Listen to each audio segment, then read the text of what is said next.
Thanks for joining me today. It's really lovely to see you all here. And this session's for you, really, just to explore whatever it is that might be at the top of your mind and you're wanting to explore. So um, we just evolve as we go with these conversations. So would anybody like to kick us off? Has anybody got something burning at the top of their mind right now?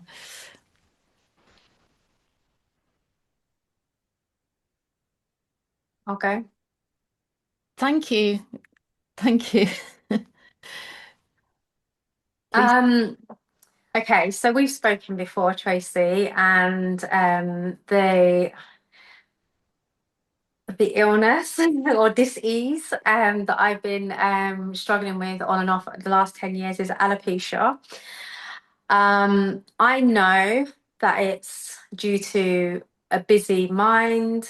I know there's lots of different psychosomatic reasons, but I know there's too much energy in there. I've done a lot of work in looking at my energetic constitution. I guess, and I know that I need to send the energy downwards. And I've, also looked into different techniques to do that. Yeah.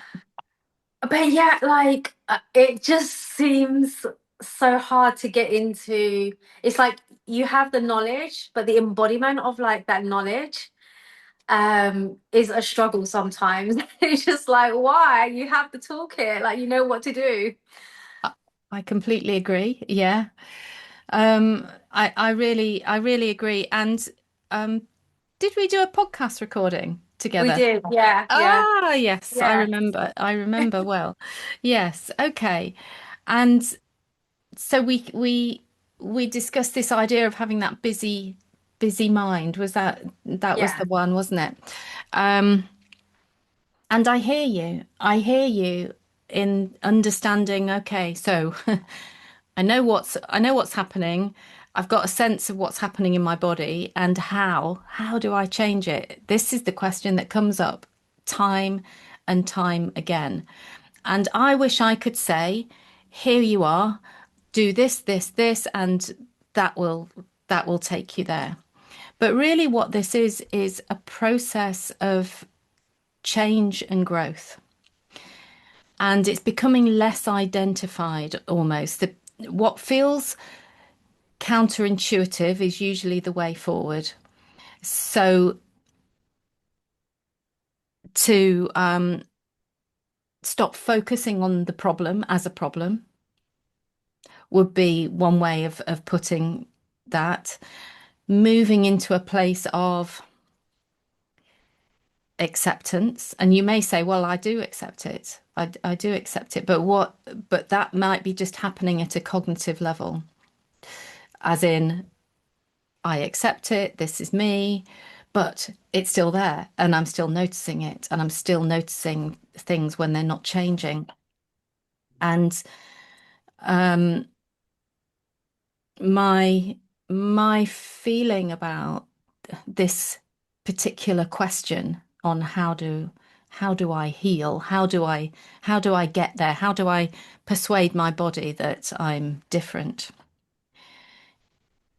Is that there isn't an answer. There isn't a one size fits all answer because the truth of it is starting to get to know your essential nature, your the truth of who you are, and becoming less identified with the physicalness of what is happening for you. So to put this into context,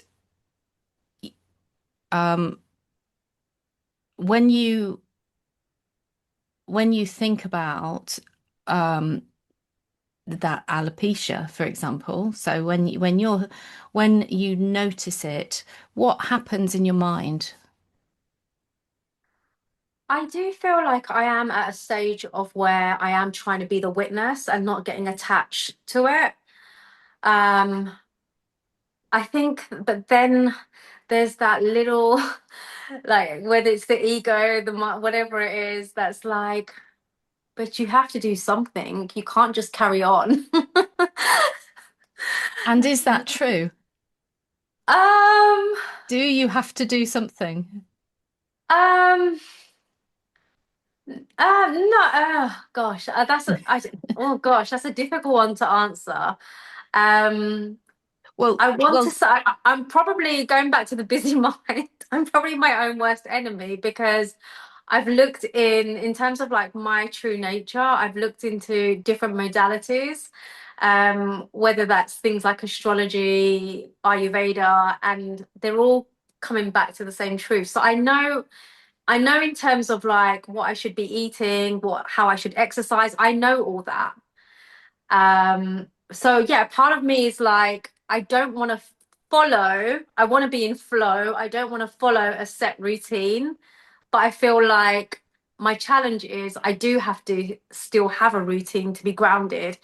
Again, going back to bringing this energy down. I think that's the biggest challenge. okay. And so what happens if you don't have your routine? Um, I mean, it's fine. Like, I guess I'm probably a bit more scattered that day, but and maybe I start. Maybe I like question, have I like wasted my time today? Like, have I not been very productive? But not being harsh on myself at the same time. I also do now recognize that no moment's wasted. It's still whether I'm witnessing my habits, it's still fruitful in some way. So maybe see it like this. You're on a journey. This is opening up for you because there's no wrong or right here. It's Yeah. just bringing awareness to what those thoughts are. If you believe that I need to do something to ground my energy, then you can absolutely do that. But then the inquiry is it true? Mm. Or is this really just about bringing more stillness? Mm. And when the stiller you get, the more you notice how your mind will fight the stillness. Yeah. And more than anything, I suppose that's the practice because it's, so many of us, most of us have a busy mind. Some people sort of disassociate, but a lot of people who have grown up in survival, like myself as well, have this really, really busy mind. And the challenge becomes not so much doing and Mm. more about being and being stiller and recognize that your mind is inviting you all the time into urgency, Mm. into speed. It might be telling you, oh, I need to do this to be productive. I need this, this, and this. And I need to have achieved that. And if I don't do that, then this will happen. And it off it goes. And that's the point, once you notice what your mind is doing, that you just pause if you can. And this is not about sitting in meditation Mm. for ages or even 15 minutes. It can be 2 minutes. Mhm. It can be 2 minutes where you just close your eyes, take a breath, notice the world is happening around you. You don't have to do anything to change or stop or alter the world. The noise that you hear in your ears is all just happening. Everything you see is just what's happening now. And as your mind comes in and starts to name things and narrate things, it's about gently reminding the mind that, okay, thanks, and let it and just allowing the thoughts to pass, but not holding on to them. If you can, it's a practice. It takes a bit of time. But when we have busy minds, the tendency is to create busyness more busyness, more doing. I've got to do this, I've got to go through this routine, I've got to go. And what about if it's just about doing nothing, just for a minute? And when you can sit in that place of stillness or just quietness or just listening, then you'll notice that your energy will calm and drop. How's this landing for you?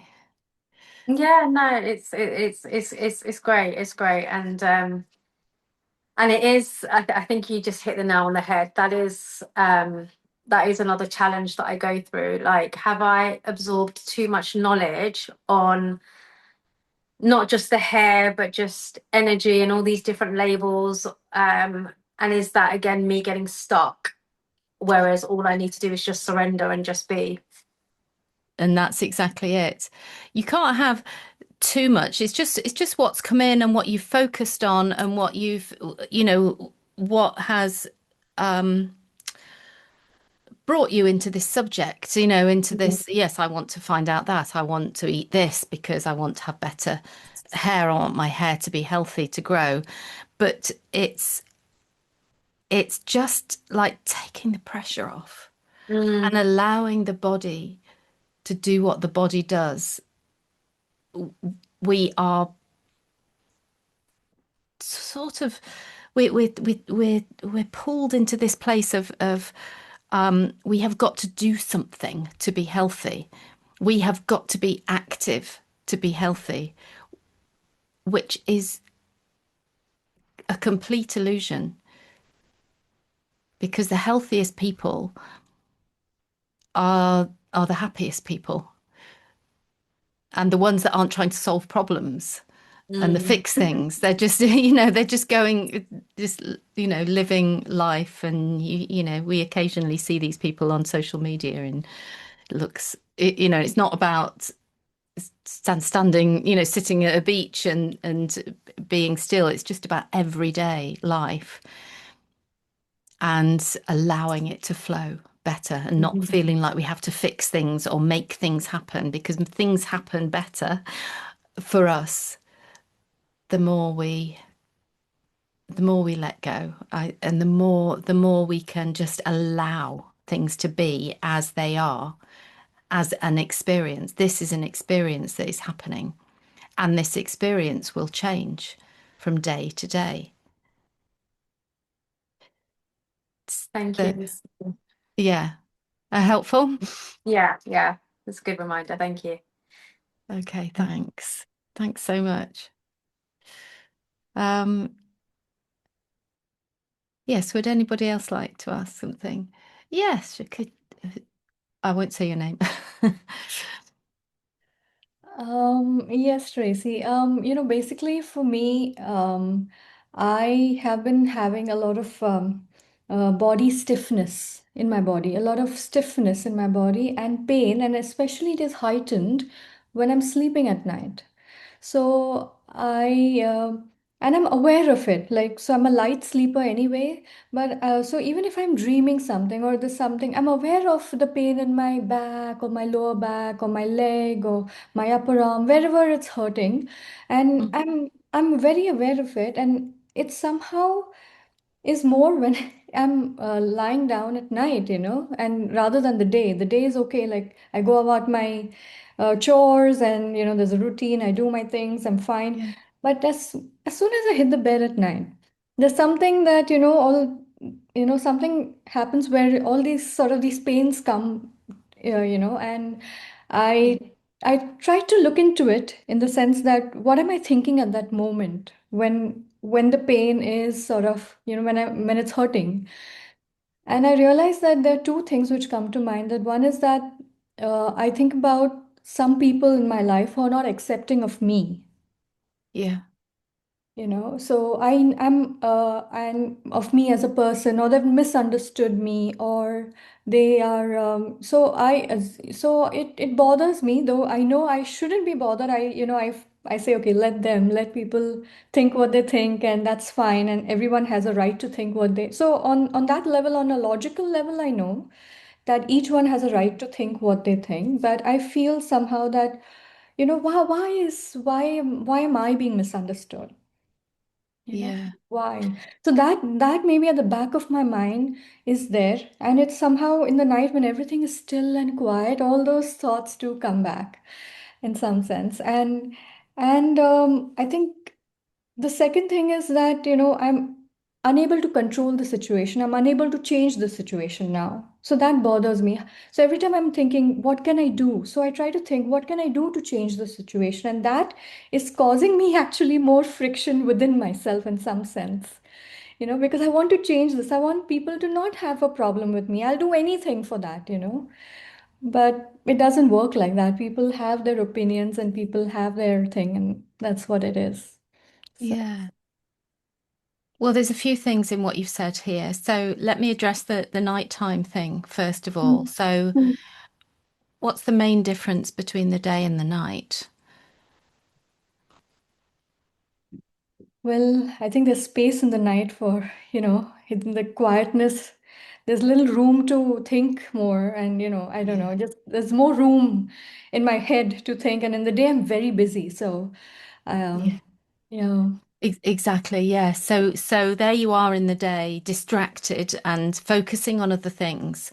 And Mm. then when it comes to nighttime, there's only stillness. So what's inside of you is starting to make itself known. It's something quite quiet, and it sits there in the background for most of the time. But then when there's a little bit of space, it shows itself to you. And I love that you've, first of all, that you've made that connection between what you're thinking about and what's happening in your body, because your body's just reflecting the tension or the conflict that comes up for you at night time. So when you're lying in bed and there are some thoughts that come up and there's a discomfort. So it sounds like, so what I'm hearing is that there's this discomfort with the ideas that some people are not accepting of you as you are.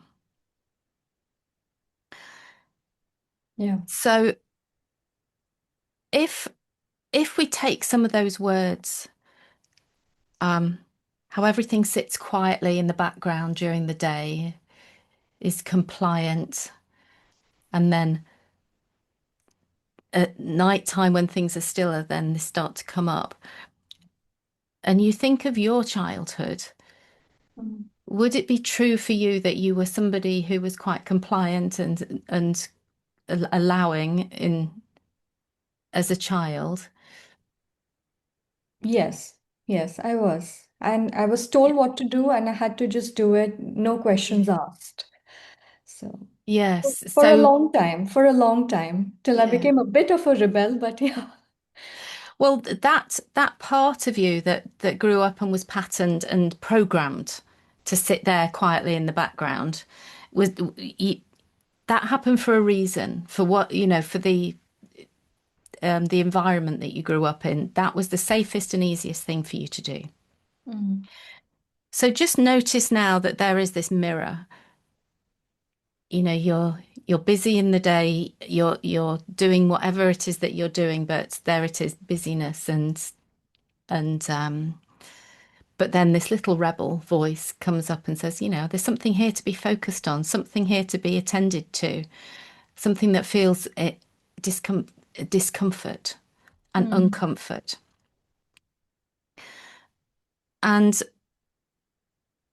here's the question to ponder on.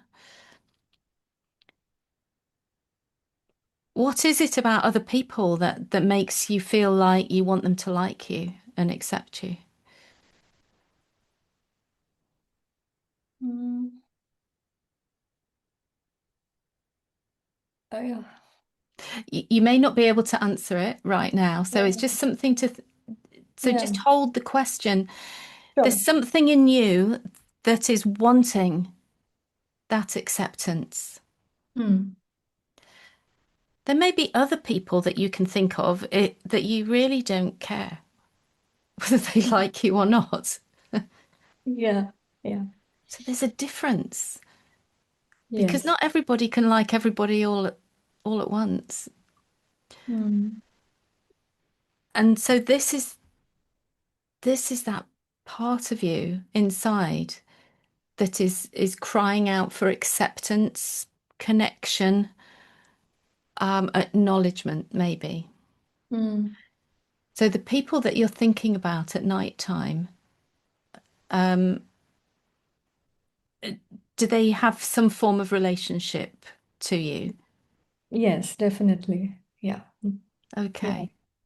And I guess they did accept me earlier at some point, and it has changed off late. So that change, which is also something I sort of find difficult to accept change a lot in my life. Like change, of course, most of us like this rattle with change, but for me also a sudden change, sort of, affects me, and I'm like, oh my God, what happened? What did I do wrong? And that's the first question. What did I do wrong? Yeah. What can I do to remediate? Let me fix this. But I know all these answers don't, I mean, all these questions don't have a immediate answer, but they bother me, you know? Well, they bother you because you believe them to be true. Okay.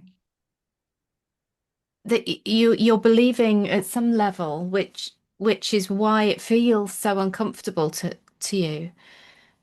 You're believing that you should be able to fix things. Hmm. You're believing that everybody should accept you and like you. Um, and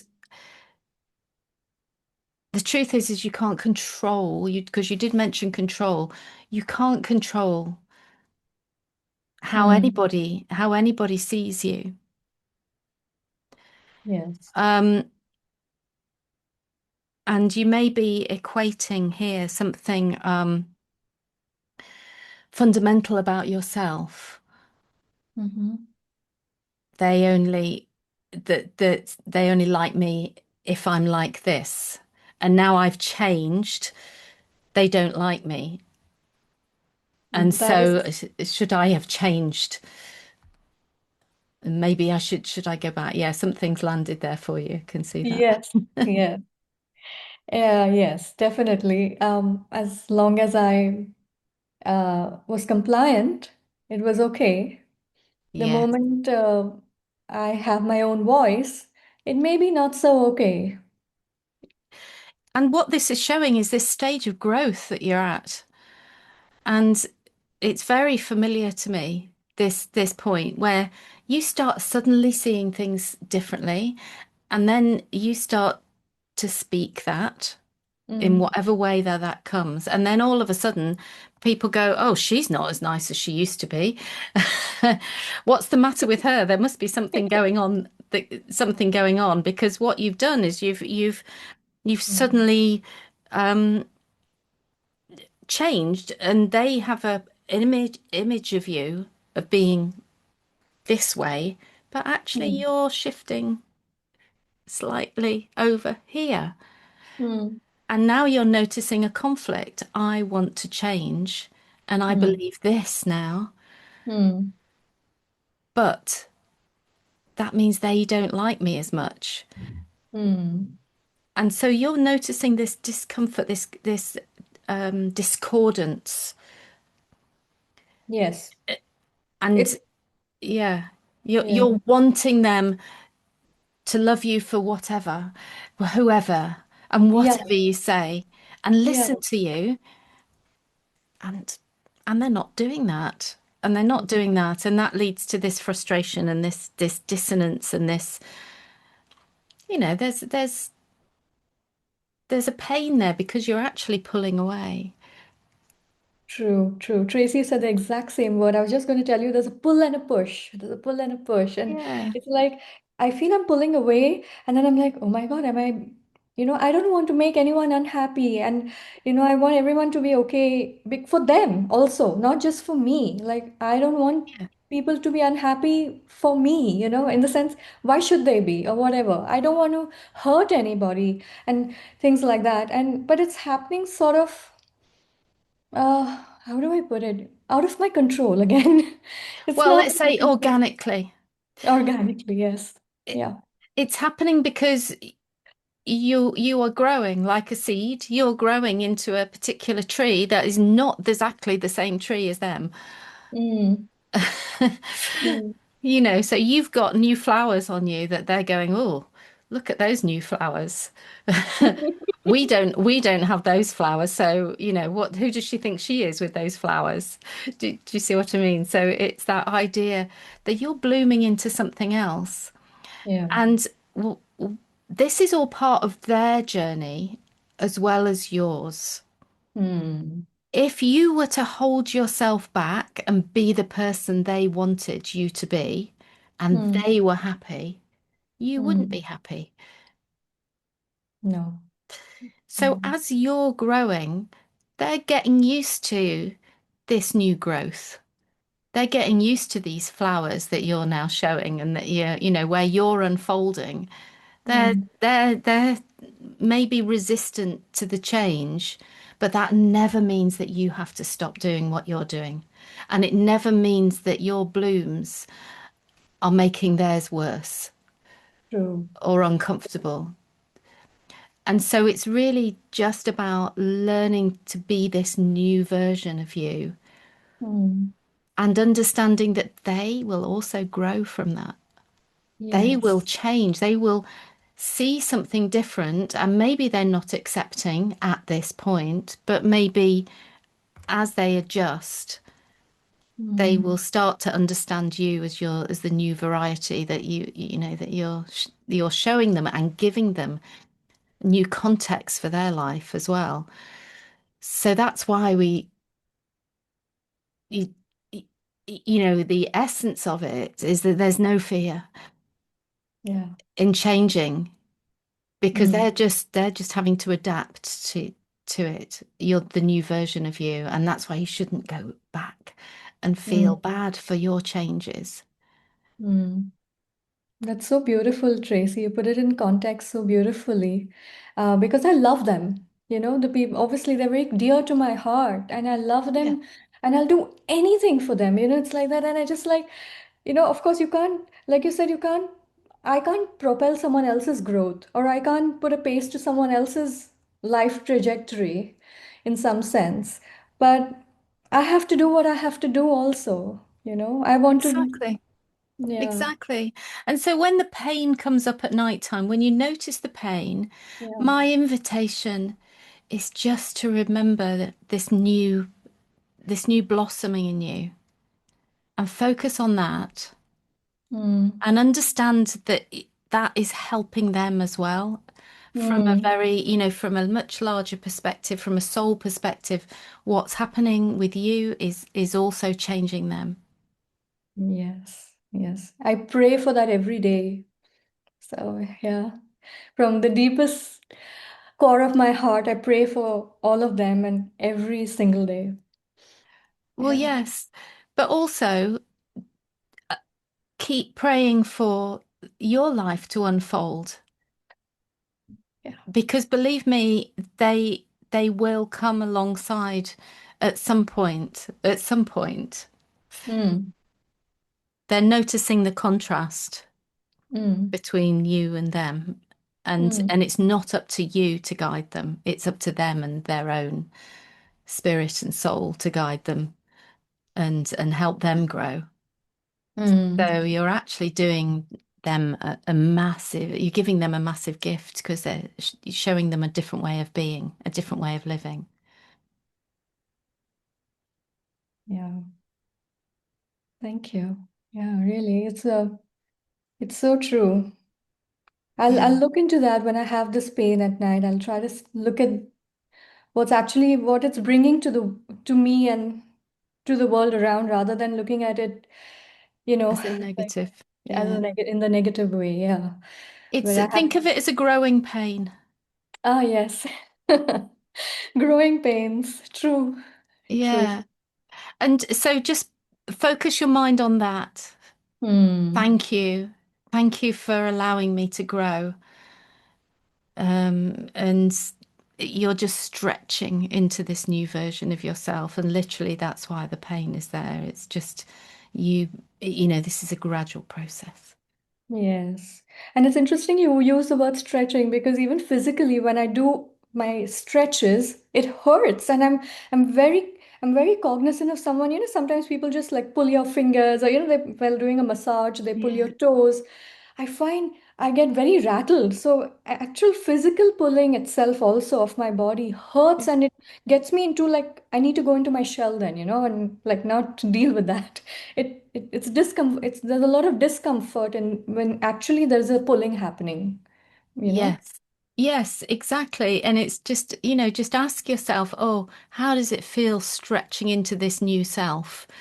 Hmm. As you're doing the stretches, it, your body is just reflecting what's happening in your mind. There's some resistance to the stretching, perhaps, because it makes you so different from how you used to be. Hmm. But it's True. just a progression.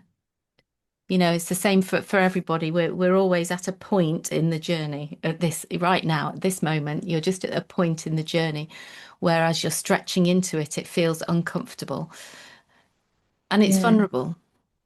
New growth is always vulnerable, but it's Yes. beautiful. It's also Yes. so beautiful, and you can't go back from that, Mm. so, there's such joy in it. So, Yeah. thank you. True. Thank you. Thank you, Trace. Thank you. Yeah. So, does anybody else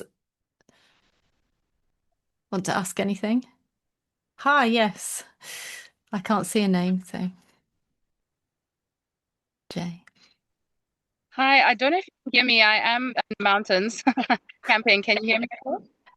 Yes, I'll just let you know how the sound goes. You're a bit jumpy on video, so we'll just see.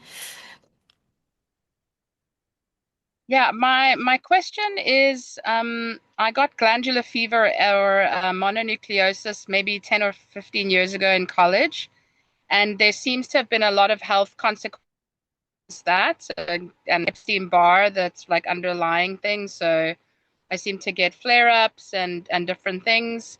One of the residual issues is a like this like mucus or thickness in my throat, and I've done a lot of research. I'm suspecting it's like stagnant lymph, but I do a lot of things. But I always have this clearing that I have to do, and this thickness and certainly help glutathione and NSC and different things. But yeah, I'm just very curious because there is this feeling like, oh, I'll never get rid of this virus and this will always plague me, something like that. And I was just curious to bring that here because it still seems to affect me even 15 years later.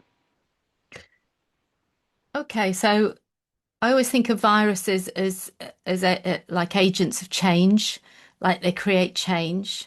So if you look towards the person you were 15 years ago and the person you are today, do you notice big changes?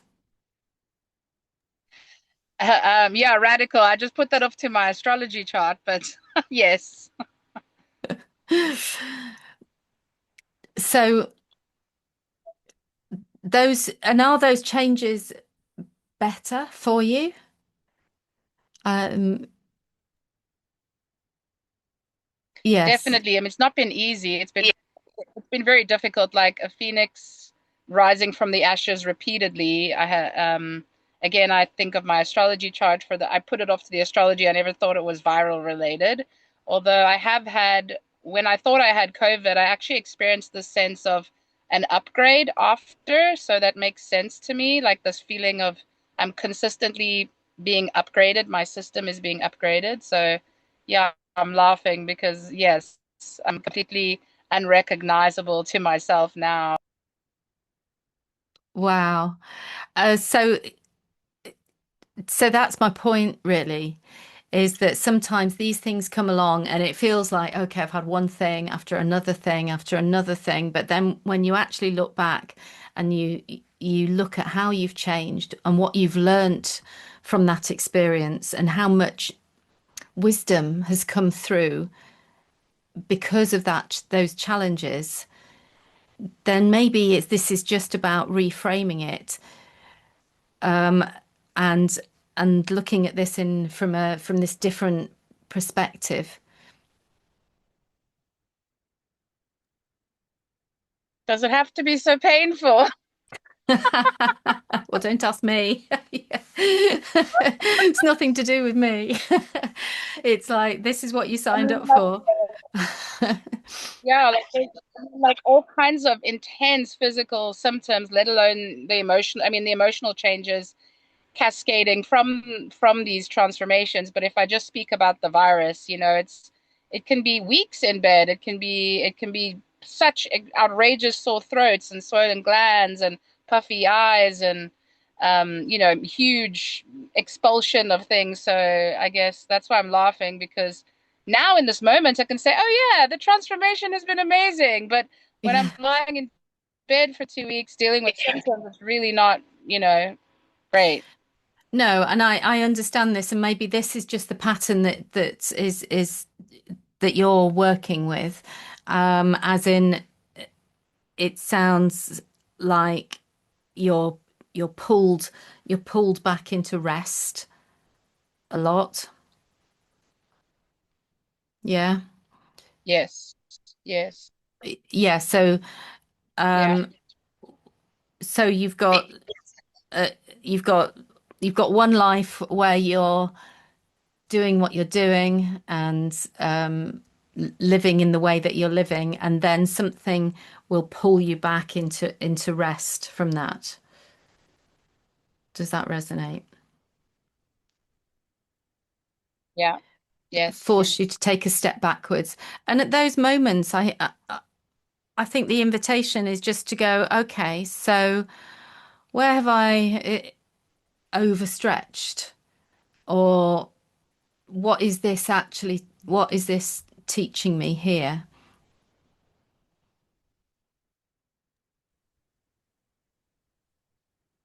Yeah. I have been trying to do that, especially this year, and actually lost like 40 pounds from a lot of rest and a lot of probiotics and a lot of fat, eating a lot of fat and eating a lot of probiotics and resting, no exercise, no calorie reductions, and losing, like, just detoxifying and resting. Um, and I have learned this year the wisdom of that rest and the wisdom of the virus really slowing me down, pulling, as you said, pulling me back. But this thing in my throat all the time, it feels like it's this constant thing that just is irritating me. And it feels, and it bring like I'm often with people where I'm like, and I feel like it's annoying not just me but them. And I'm not saying it's from that, but it's this residual thing with me now for years. And sugar, and I cut that out, but still, no matter how perfect I'm eating, I have this. And I understand clearing, but for me, is like, can we be done with the clearing now? This is Well, really I get disturbing. Like, it has actually my environment. I get that. So there's this comes up to restrict your throat and to almost filter your voice, would you say? Hmm. Any I don't know that it childhood filters my patterns? voice. I'm a poet, a songwriter. It's actually been more and more that I share and sing and express the Wow. last years. It's more that I just have this feeling of thickness and this sound that I need to make to clear it. This and sometimes it's very like thick, and I don't like that it's audible, that other people hear it. And I think when I'm home alone, it's all right. It's annoying, but when I'm especially around people, it's like there's this sound and this like not great sound that I have to make to bring comfort back to my throat or my system. And it's like I can't just sit there with this thickness. I don't know how to describe it. So it feels like this underlying annoyance. And then I'll find things that help, but then it happens again, and it's like there's just confusion. Like, Okay. what And else must so I do? that Or annoyance, sorry, it's just, I think it's just the Zoom thing. So that annoyance that you have, um, is that a familiar feeling? Is annoyance a familiar feeling to you in your life in general? yeah, yeah, Okay. Does it go back a long time?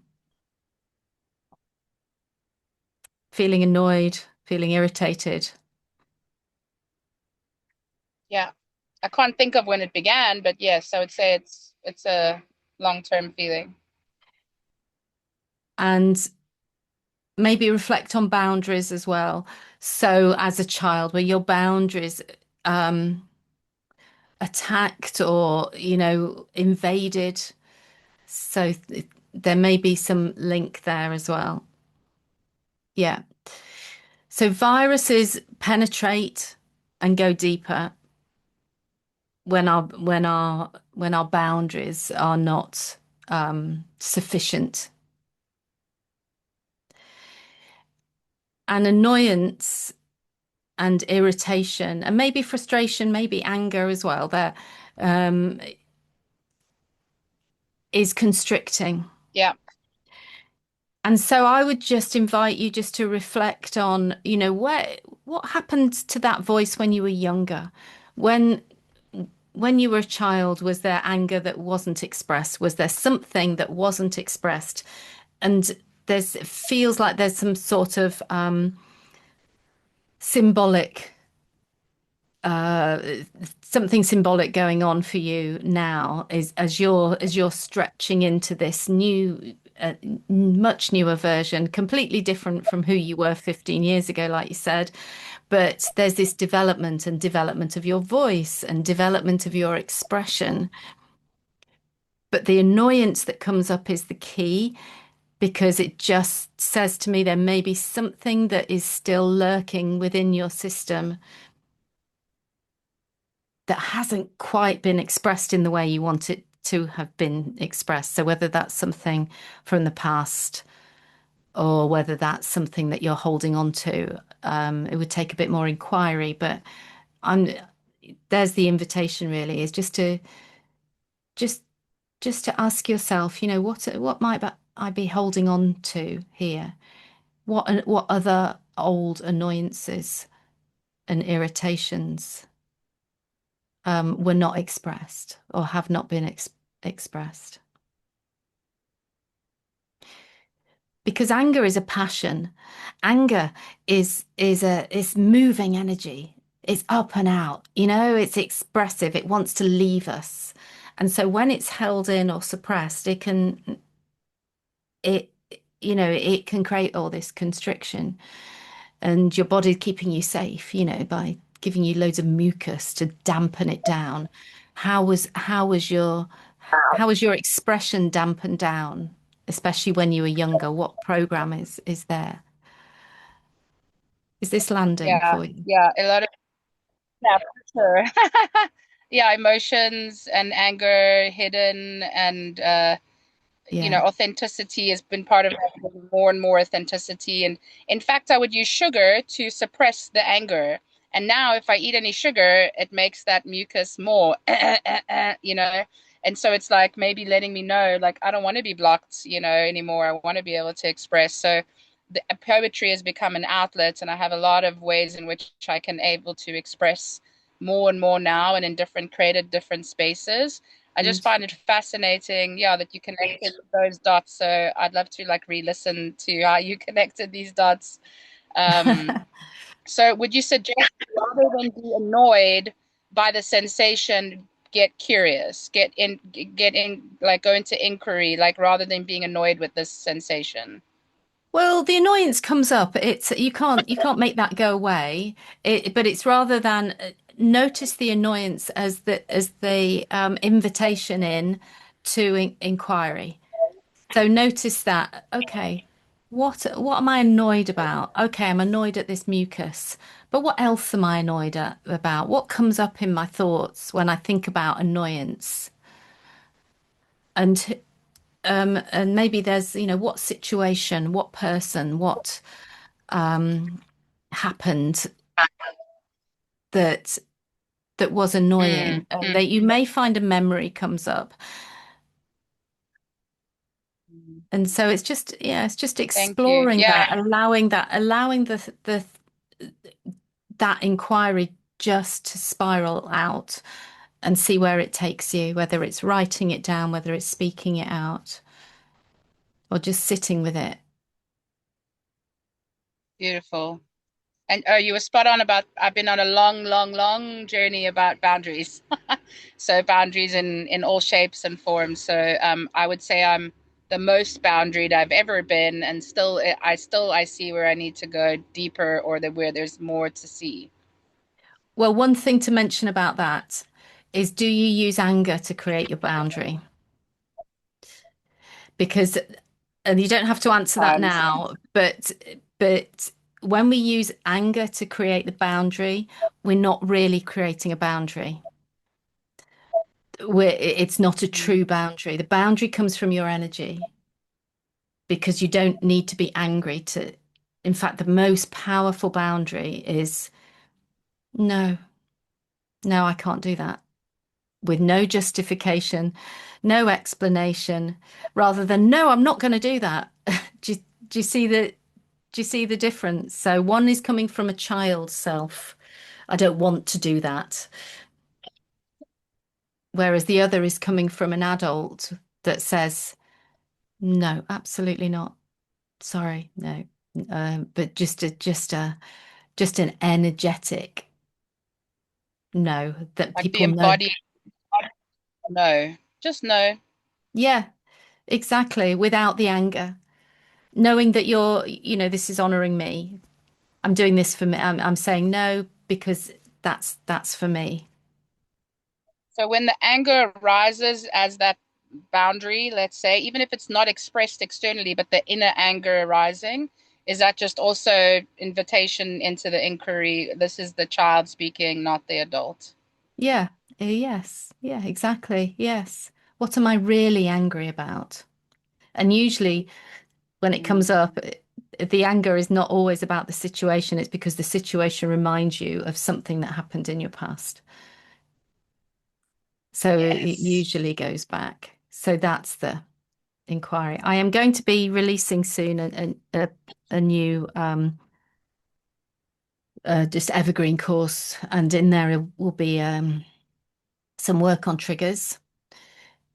And this is what we're Mm, talking about, really, the trigger that comes, the knee-jerk reaction when we get an emotional reaction to something, and we go, no, I don't want to do that. But that's because something has been triggered inside of us. And that's usually a memory, and it's usually from the past. So yeah. mm. And I've noticed if I'm willing to meet it, it's just a lot of grief underneath. And if I let myself cry enough, it generally shifts. Yeah. Yeah. So, I mean, and that's positive. So you're just moving that energetic, you're just moving it through you, because usually anger comes on top of grief or hurt. So it's a Mm, defense. And defense is yeah. the first is the first action of war. And your immune system, when The there's a war's virus, is inside. at war with something. So yeah, so yes, it all Wow. links together there. Thank you so much. You're so welcome. Yeah, we've got time for another one. Is that Simone was that you putting your hand up, or were you just sitting up? No, I wasn't lifting my hand. I just put my glasses on. Oh, okay. I just Sorry. looking for a hand. Yeah. Yeah. Thank you. You're very welcome. Yeah, has anybody else got anything they want to ask?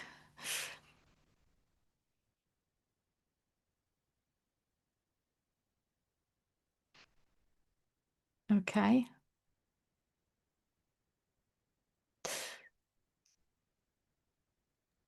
Well, I guess it was me. Right? Nobody else wanted. So, Okay. yeah, actually, I just had a really bad bike accident and I got pretty hurt, and I'm still in the process of Mm. healing.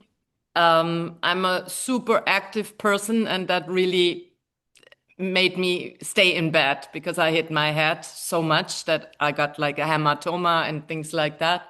And I broke Gosh. my clavicle and so on. So that was a really interesting journey for me. I believe there are no accidents. Everything happens for a reason. And I have been um, bumping into my behaviors that I carry around almost 60 years. So I was like, oh, I should work them. But I was not really in the mood to do that. I'd rather put them underneath my carpet for another couple of years, maybe 60 more. So I think, but it kept on appearing and that I have to work it. And I bought a shadow workbook, which never arrived. Interesting. And but it's very, very interesting. And I have a friend, and she is a psychotherapist, and she said, "Isn't it funny that you bought that shadow workbook, trying to work with your shadows, and now you are confined, staying in your bed with the shades closed because you cannot look into the sun, you cannot distract yourself with anything." So kind of the universe showed me, so now it's time to work through that. It is still, I'm still a work in process and probably the rest of my life, but yeah, I can share that with you that that is what happens currently to me, and it's just I just think we all are so interesting beings, and sometimes we need a little help to go on that journey of healing, especially healing, and Yeah. especially we. I feel that is something like feeling weak or hurt and vulnerable. We Yeah. rather suppress that than work through it. It Yeah. something like that. I don't know. So I'm still working on it. Yeah. Well, I love that. I think we all are, to be honest. Me too. It's just because I'm sitting here doesn't mean I've worked it all out at all. So there's always layers. It always seems to Mhm. be a never-ending journey. But no, I think it's part of our culture, the way we have viewed weakness or Mhm. vulnerability or Right, emotion as being less than. And it's a hard belief to shift because nobody likes feeling that weakness in their body, that inability to be able to move like you did before, or experience pain and having to ask other people to help you. you know and all of those just become patterns of I like to do things by myself, I like to be independent, I don't want to show any vulnerability, and it's all so unbalanced, isn't it? yes, Really, because we're all just human creatures at the end of the day, and we're all completely vulnerable, but we cling on to that control of our lives and a control of how other people see us as well. right, Yeah. And so it's interesting, isn't it, when an accident comes along, because um, it shakes your understanding of who you thought you were, and now you're a completely different person, and so it brings up all those shadows, if you call them that, or patterns, coping mechanisms, right. survival patterns, and then you start to notice the thoughts, oh, will I be like this forever? And Yeah, and in a way, it is a little bit what you said, like at the beginning, you were talking about how we always keep ourselves busy. And I'm even a yoga teacher, so It's ridiculous. Yeah, but I'm working so much. I work so much, and then there is no time left for me. Yes. And I know better. I know better. And I've been in different situations in life. And so this time, this was just the universe telling me, hey, if you don't listen to yourself, you're going to listen to me. And that's what it's going to be. And so this is really nice because I get to know a very warm, sweet person, which is inside of me that I just didn't allow much to show herself. Yeah. And how Uh-huh. lovely it is to meet her. Yes. Yes, Yeah. exactly, because she's there all the time. Well, we become identified, especially us practitioners, we become identified with being the teacher, being the Right. doer, being the giver.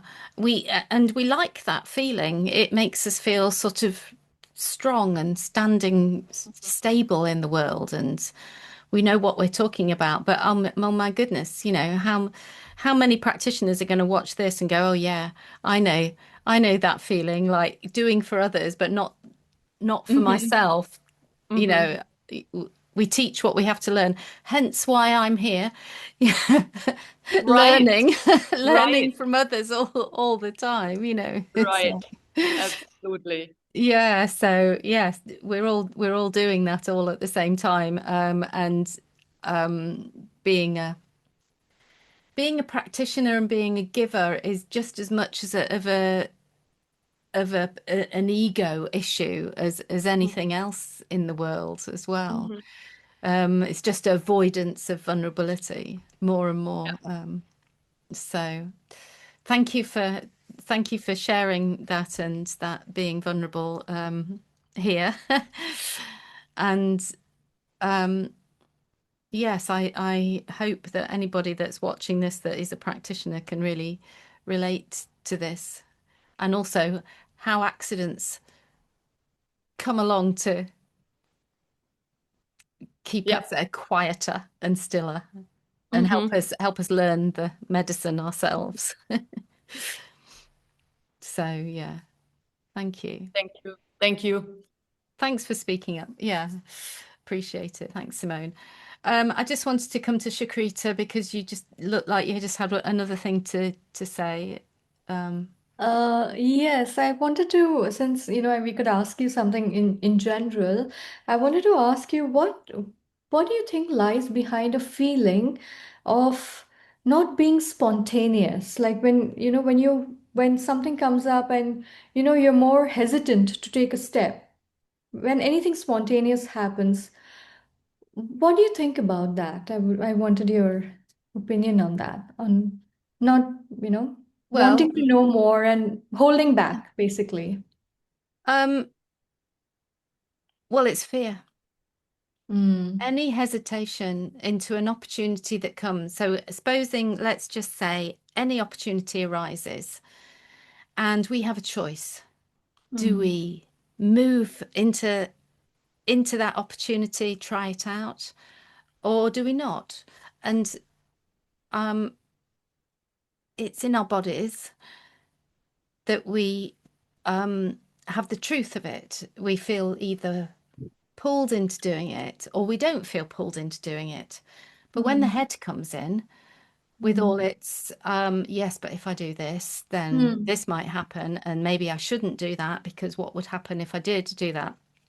That's all head stuff, and that's all fear. mm, It's all fear. Fear is the most constricting thing that we will ever come across, and we all experience that fear. And mm, it often sits at the root of most of our emotions. The fear of stepping forward, the fear of getting it wrong, the fear of mm, failure, however the many other fears you can think of. mm, So hesitation is when we're not listening to our body or our heart or you know, our, our authentic self. However you want to say that, it's mm, the um, hesitation is a head-based fear. a limiting belief somewhere. So it's just finding why is that, what is that limiting belief telling me? Mm-hmm. There is a way to overcome it, to become the other side. Like I see sometimes people are, just you see a lot of people like they're so spontaneous. It's just okay, let's just do this, let's just do that, and they're going with the flow. And I'm like, oh my God, I don't know if I can do that. Like, I can't be that or I can't do that. Well, maybe this version of you can't at this point, Mm. but that Mm. doesn't mean that the newer version of you can't do it. It's because there's a pattern in there that's holding you back into control. Mm. Because whenever you said, yeah, I think it was you that said earlier about fear of change. Yes. So it's not surprising if the fear of change brings up a hesitation or a fear of doing something spontaneous, but that is all programming. It's Mm. all programming and it's all connected with how you grew up and what you need to do to stay safe. So Mm. when there's chaos around us in childhood, then we our mind finds some way of finding some safety, which is usually in control, in Mm. controlling something in our lives, whether it's our controlling our own bodies in routines or whether it's controlling our environments with, whatever. Sometimes controlled can leak into, more serious things that actually affect us, like obsessive compulsive type behaviors. But it's all Right. fear. It's all fear, and it's all based in the chaos of growing up, and so the invitation is is to recognize the thought that comes up. Um, I don't know if I can do that. Well, how, Mm. what would be the reason behind not wanting to do it? Well, I don't know what's going to happen. And then the ultimate question, well, is that true? Is it true I need to stay safe? Is it true I need to avoid this? Mm. Mm. Oh, thank you. I will think about that really because Yeah. I struggle with it a lot. Thank you. Well, next time an opportunity arises in your world Mm. and you recognize the opportunity, Mm. it's a bit like we were saying just now. It's a bit like the annoyance, that there's an opportunity arising. Get curious about why you're hesitant. Mm. Get curious about what's holding you back. And Okay. below that is a sense inside that your body will know whether this is a great thing. This is something I really want to do. Mm. Or it's just like, no, that just doesn't feel right to me. There will be a feeling, but it's getting to it because it's covered in these sort of layers of control. Right. Right. So curiosity. Curiosity about it. Yeah. Oh, Curiosity, not self-judgment. yes. Yes. Yes, Yeah. that's a lovely way to put it. Yes, I'll be more curious about myself. It's like Good. being a child again in some sense, getting curious, Yeah, being more it in is. awe with your own self and discovering aspects of yourself even now and continuously. It's amazing. I find it fascinating. Thank you. Exactly. And that's you're being invited into that more childlike curiosity of the world, Yes. as we all are. We all are. So, yeah. Yeah. Thank you. Thank you for this question, for sharing this. Thank you. And thank you, everybody, for being here. I've really enjoyed it this afternoon. So, thank you so much. Take care. Maybe see you again. Bye. Thank you.